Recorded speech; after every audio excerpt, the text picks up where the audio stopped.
जय माताजी मित्रों, मेरे YouTube चैनल जय माताजी 10M में आपका स्वागत है। दोस्तों, कभी सोचा है जो आपके साथ आज घट रहा है वह अचानक नहीं आया।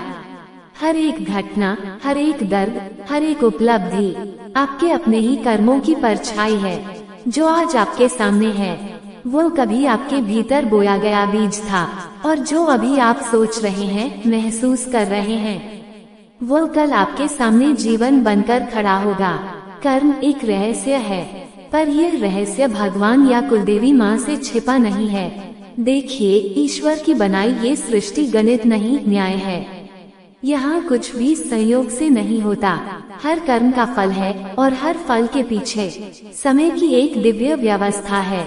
ईश्वर ने इस संसार को किसी भावुक मनुष्य की तरह नहीं रचा कि जो तुरंत सजा या इनाम दे दे। नहीं, भगवान ने इसे एक गहराई से रचा है, जहाँ समय स्वयं एक दूत बन जाता है, कर्म का संदेश लेकर आपके पास लौट आता है।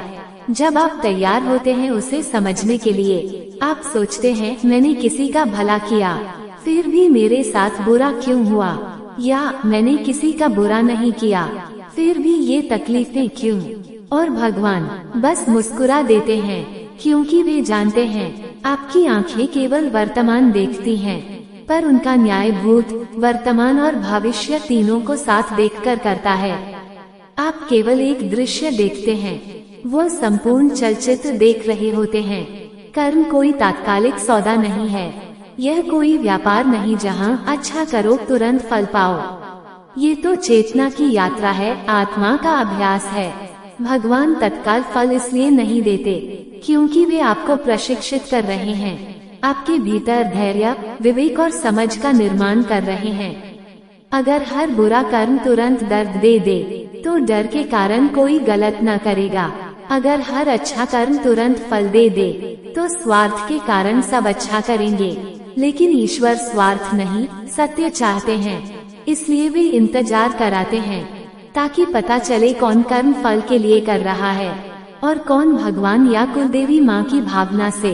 जैसे बारिश से पहले आकाश में बादल गिरते हैं, पर बिजली तभी चमकती है जब समय सही होता है, वैसे ही कर्म का भी अपना मौसम होता है। आपका किया हर कार्य ब्रह्मांड में एक तरंग छोड़ देता है, और जब वह तरंग लौटती है तो परिस्थिति बनती है।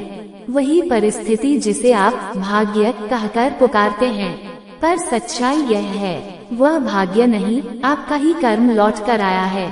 ईश्वर को जल्दी नहीं है, वे देख रहे हैं आप कैसे व्यवहार करते हैं उस समय में जब फल अभी नहीं आया। क्या आप विश्वास रखते हैं या शिकायत करते हैं? क्या आप स्थिर रहते हैं या हार मान लेते हैं? क्योंकि यही तय करता है कि जब कर्म लौटेगा तब आपकी चेतना किस स्तर पर होगी। कभी कभी भगवान देर इसलिए करते हैं ताकि आप ये सीख सकें, जीवन केवल फल का नहीं, साधना का नाम है। और अगर कभी लगे कि आपने बहुत भलाई की पर दुनिया ने ठुकरा दिया, तो याद रखिए ईश्वर गूंगे नहीं हैं, वे बस देख रहे हैं कि आप बिना सराहना के भी भलाई करते हैं या नहीं। भगवान को आपके कर्म चाहिए, आपका अहंकार नहीं।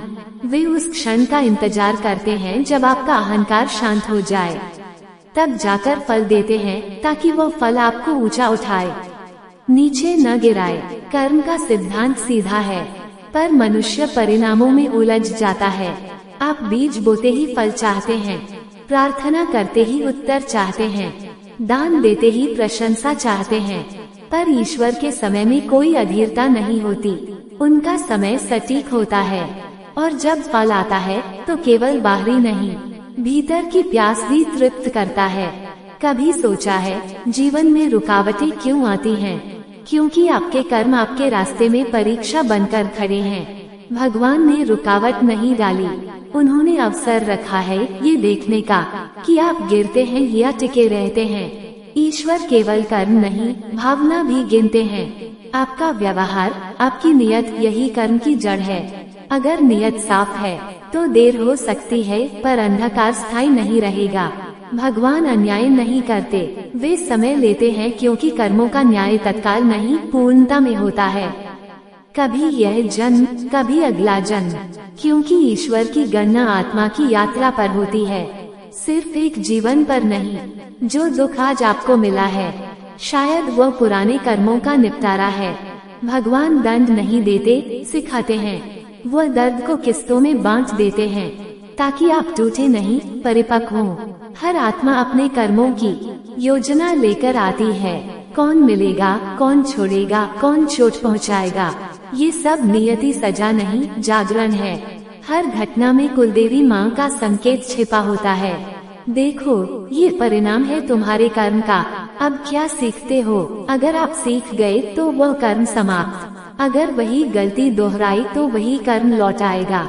इसलिए भगवान देर करते हैं, ताकि जब परिणाम आए आप उसे समझ सके, संभाल सके। फल तभी आता है जब आत्मा तैयार होती है। जल्दी दिया गया फल कई बार विनाश बन जाता है। ईश्वर दंडाधिकारी नहीं, शिक्षक हैं, जो हर कर्म के माध्यम से शिक्षा देते हैं। वे आपके प्रेम, आपकी दया और आपके हर इरादे की सच्चाई देखते हैं। जो व्यक्ति बाहरी रूप से संघर्ष में है, पर भीतर से शांत, समझ लीजिए उसका कर्म शुद्ध है। और जहाँ कर्म शुद्ध है, वहाँ भगवान निकट हैं। कुलदेवी माँ की कृपा वहीं प्रकट होती है, जहाँ कर्म सच्चे भाव से किया जाता है। ये संसार कोई अन्याय नहीं, कर्मों का संतुलन है। भगवान की घड़ी कभी गलत नहीं चलती। जो कुछ भी हो रहा है, वह वैसा ही होना चाहिए, क्योंकि वही आपको वहाँ पहुँचा रहा है, जहाँ आपको पहुँचना है। तो जब जीवन कठिन लगे, बस मन ही मन कहिए, भगवान, कुलदेवी माँ, मैं समझ गया। ये भी आपके न्याय का एक रूप है। और आगे बढ़िए उस विश्वास के साथ कि आपके हर कर्म का हिसाब ब्रह्मांड में दर्ज है, और हर अच्छे कर्म का फल अपने समय पर अवश्य लौटेगा।